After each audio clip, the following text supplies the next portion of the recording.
Well, it's about time.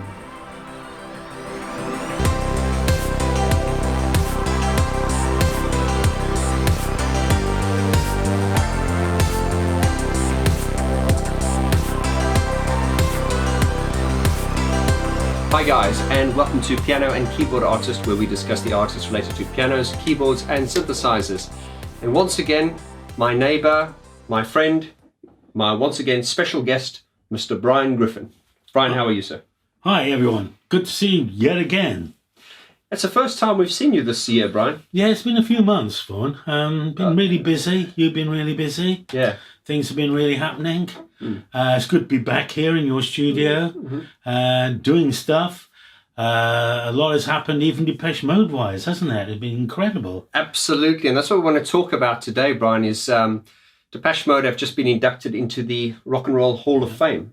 And as I'm saying is, well, it's about time. It is about time, don't you think? Yeah, I mean, they're so big now, aren't they? Yeah. Massive bands. Yeah, and they can't be ignored anymore. And it's a big year for Depeche Mode because I think this is their 40-year anniversary now as well. So they should be due a new album soon as well. I reckon we'll probably get the announcement later on this year to say they'll probably do an album next year. But then I think what we're going to do is, Brian, I think we're going to start a petition on this channel. We're going to ask everyone to sign the petition. Get Brian Griffin to do the next album cover and a new music video. I'd have to get the exposure right, wouldn't I? Yeah. And also, get, what's the right word? Get back thinking, in those terms, yeah. Brian, it's never going to leave you. So, guys, as I say, Depeche Mode have been being inducted to the Rock and Roll Hall of Fame 2020. It's really about time. I'm not very, very sort of clued up on the story. I know that a few weeks ago we heard that there were 16 nominations and now 5 have been selected. I think it was Notorious B.I.G., Whitney Houston, T-Rex, Depeche Mode, 9 Inch Nails, and there was another one as well. Doobie Brothers, I think. And now the ceremony, the induction ceremony, if that's what they call it, will be in May. I believe it's the 2nd of May. As I say, guys, I've been so busy, I haven't really focused on that. But I do want to congratulate Depeche Mode and just definitely well deserved. I'm in the Hall of Fame, remember? And yes, Brian's in the Hall of Fame actually, so you beat them to it. You're in the photography Hall of Fame. I've been a few years. But no, it's the Rock Album Cover Hall of Fame. Rock Album Cover Hall of Fame. So, guys, what I want to... I'm not going to bang on about this. This is more for people that are, new to the channel. Brian has made a set of poster prints available to the Vaughn George channel. And we're going to talk about that later. But I've got something very exciting to share with you all. And a lot of you may not know it, and a lot of you may know it, but Brian Griffin actually directed the music video for Only When I Lose Myself.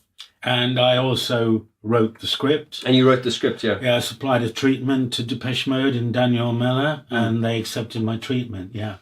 And so the whole story was based on my idea, yeah. It's interesting because we are, as you know, we are in the middle of the Depeche Mode album review series. Now, I'm apologizing to you guys that it's taking so long. As I said, this channel has really kicked off and I'm trying to streamline the way I do things. But later on in this week, I'm off to a little town west of Birmingham with my friend Simon Forsyth, and we are going to be talking about the gear in the Black Celebration period. And that will conclude the Black Celebration period. We will then go on to do the Music for the Masses album review, and then we'll obviously do Violator, Songs of Faith and Devotion. And then when we get to Only When I Lose Myself, which was after Ultra, then we'll get Brian in for that. Now, for the Only When I Lose Myself music video, that series we're going to do on this channel, it's going to be a 3-part special, and we're going to go into a lot of detail. We're not only going to be interviewing Brian, but we're also going to be interviewing your friend Roger Burton. That's correct. Who did all the sectors, all the he's a production designer. Yeah, he constructed found all the cars, designed all the outfits everyone was wearing, the whole sort of physical look of it. Sure. Roger designed in a way. and then it was just up to me to put it together as a film, to direct it. And I had another great talent, which we can talk about in the series as well, which was Eric Edwards, who's an American cinematographer, very famous American cinematographer, who did all the lighting and all the visual look of the film. So, yeah, there's a lot to talk about, you know, not only conceptually, but the execution of it and the people that were involved. Some extraordinary people were involved in it. It was shot essentially in LA and New York. The band in New York and all the outdoor stuff in LA. Well, you know that, Brian, that Only When I Lose Myself was an exceptional video. And I believe that song, to me personally, as a sort of hardcore Depeche Mode fan, that was sort of my last favorite Depeche Mode song. I don't want to say they got worse after that, but I think also that was the time where I kind of, life had gotten busy and I hadn't kind of, you know, you tend to like the music more from the time that you were a teenager. But anyway, as I say, we're going to be doing a 3-part series on this Only When I Lose Myself. But I've got something exciting here. Brian has brought us some things that you've never seen before. Oh, around the back here somewhere. Here we go. Now these are going to freak your mind, guys. These are Polaroids. No, they were shot on a camera. You know, when we always used to take our stuff to a place where we could get it printed, you know, because it's all analog days, remember? Oh, yeah. It wasn't digital back then, certainly in photography. Although it was to a certain extent in film, that point in time, it wasn't really that much. It was just beginning in photography. So these were all analog prints, you know, of... What we've got here, guys, and as I say, we're not going to go into too much detail. I just want to kind of whet your appetite for the up-and-coming Only When I Lose Myself series. But these are actually photos from the set. And I'm just going to try and get that in focus. Now, you'll recognize these two girls. This is kind of like the redneck. I call them the redneck girls with the trade. And it's so fascinating to see these photos. And I think that Roger has still got these outfits. So when we do the series, I'm going to ask him to bring along, or we'll go to his place. That's right. And see these clothes. That's right. Roger's actually got the costumes, and he's got the costumes. Yeah, it's just okay, we've seen quite a few. Oh yes, these are the twins. These are the twins, the two gorgeous girls in. It's quite surreal to see these photos in the in this way. And not through the sort of the filter. You've got just another couple I can show. Yeah, I mean, like obviously all the caravan, you know, that was burnt out. Oh, yeah. Oh yes, and the crashed car. Oh, this is the crashed car. And have you got the one with the car that was hanging from the chain? Yeah, I have actually. Well, while I find it, even our construction manager, who was under the guidance of Roger, he's quite an interesting man. There he is, the construction manager. He's wearing a dress there, is that right? That's correct, yeah. Okay. There it is. There's the car. You can see that it was hung by chains. This is fascinating, guys. You know this... there's that famous section where the car's kind of like spinning. I didn't actually realize, because, these days we always assume everything's done by computer. But this is actually, if you can see, it was actually suspended by chains. It wasn't. Yeah, it was a real car that was actually was suspended by from a crane with chains hanging down from a crane. Yeah. What was the budget for that video, if you don't mind me asking? I think it was £194,000. £194,000. I think it was, yeah. Wow. And what else? I can reveal. So I'll make one other reveal. Yeah, go on. Just keep whetting their appetite. Okay. When most of the women in the film, this is fascinating. Yeah, were actually men, and we'll tell you who was a man and who was a woman when we come round to do the 3-part. Well, we come to do Vaughn's 3-part series on the film. So to you alpha males out there, before you wolf whistle at any of the women on this video, beware, it could be a man you wolf whistling. Exactly. But Brian, thank you for bringing those. Those are Roger's photos, aren't they? These are from Roger. Yeah, Roger works out of Contemporary Wardrobe, which is in London, which is his company, and I'm sure he's got all the outfits still, and we'll drag those out of his collection. Roger will be here, or at his collection. We'll go and see him, and he'll give you so much more information than I've forgotten regarding that shoot, regarding that film. But Roger, didn't he style Ringo Starr as well? He was like iconic. Yeah, he was quite iconic. He was George Harrison's tailor. He was very close to Vivienne Westwood and Malcolm McLaren. Did a lot of the punk gear. He designed the World's End shop where the clock goes backwards. Sure. He did a band called the Travelling Wilburys, which was Bob Dylan, as you know, Jeff Lynne, George Harrison, Chris Christopherson. There's loads. I mean, he's a big filmmaker. He was the stylist or costumier on Quadrophenia, the big famous film Quadrophenia. And also, again, with Sid and Nancy, the film Sid and Nancy, he was the costume designer on that. He's like quite a big cheese, really. So he should be really exciting to listen to. Well, you operate in high circles, Brian. I mean, you're friends with me. Well, Roger's one of my oldest friends. Exactly, and yeah. As I say, guys, this is just really to. I know we've talked about this before, but this is just to sort of build the anticipation. And as I say, as we're getting more organised with dealing with the day-to-day running of the channel, I know that I can promise you that the album reviews are going to be the videos are going to be broadcast in quick succession, and we will get through them. Now, also, let's just come back to the Rock and Roll Hall of Fame, Brian. Okay. What Brian has decided to do now, guys, as you know, Brian's my neighbour.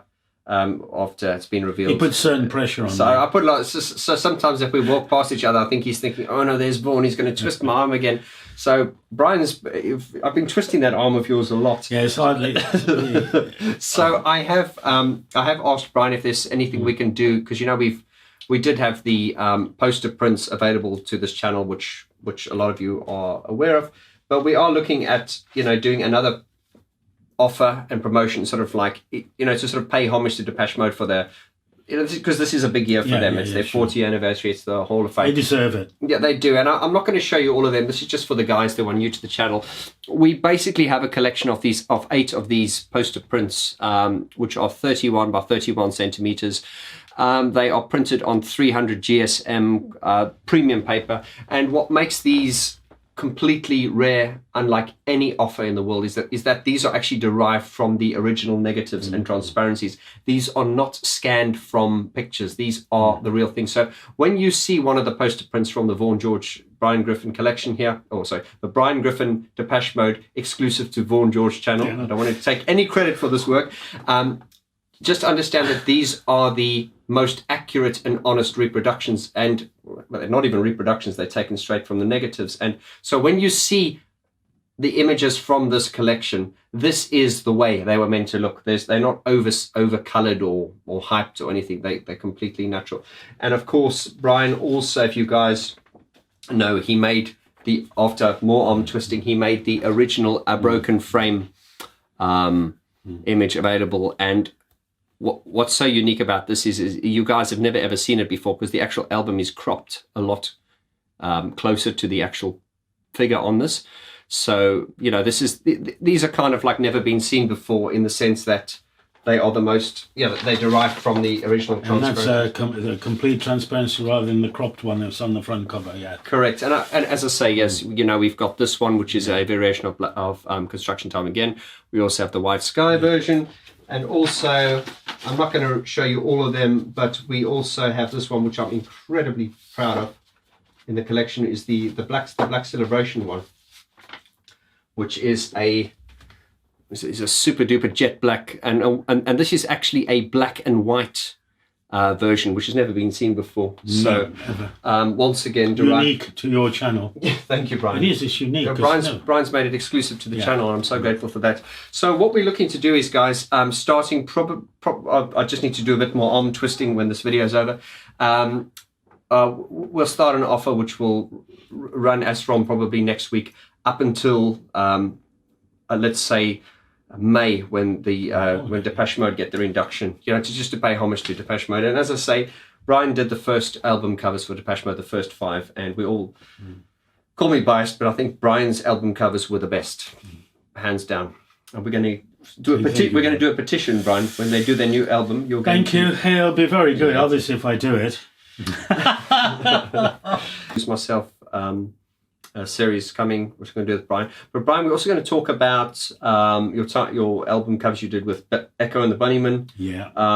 There was a lot of interest in those at the moment. Yes. People are contacting me all the time about the Bunnymen. And once again, guys, you can help us by just leaving your comments below and just say, what are you most excited about with the Brian? You're interested in Ultravox as well, aren't you? Interested in John Fox as well? John Fox. There's loads of people. I was going to say. There's tons of it. Go on my website, briangriffin.co.uk. True. There's so many bands.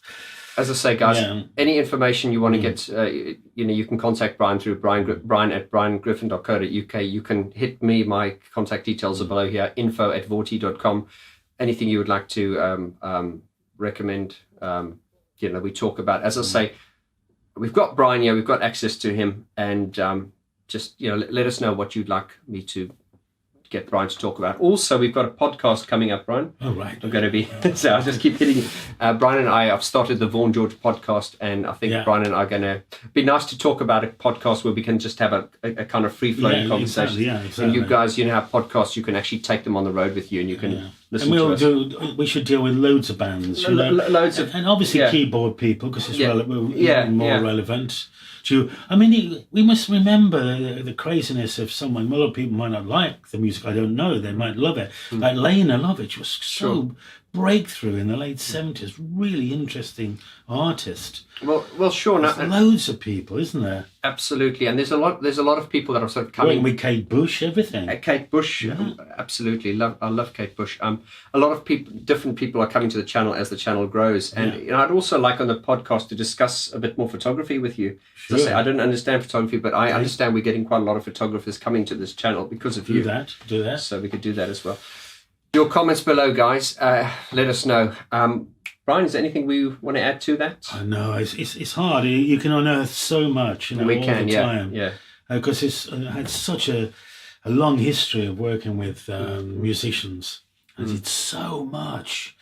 And of course, all my other films as well. But we don't need to go into that. That's true, my films with really great electronic musicians, Pansonic from Finland. Yeah, really interesting.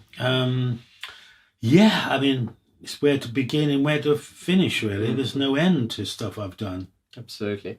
Well, guys, we're going to leave it there. Brian, thank you very much for joining us again. Pleasure. And we just want to say once again to Depeche Mode, congratulations on being inducted and well-deserved into the Rock and Roll Hall of Fame. As you guys, if you're new to this channel, Depeche Mode is such a big discussion topic of this channel. They're the band that made me get into music, and you will also see if you look at a lot of my videos, I'm also brutally critical of them, but in a loving way. It's almost like if you have it, just as you would criticize your children. I know that sounds condescending, but you would criticize your family not because you're being nasty, but because you love them. So understand that criticism of Depeche Mode comes from a place of love. No more to say. No, guys, all the best. I look forward to seeing you on the next video, and have a good day and take care. All the best. Bye-bye.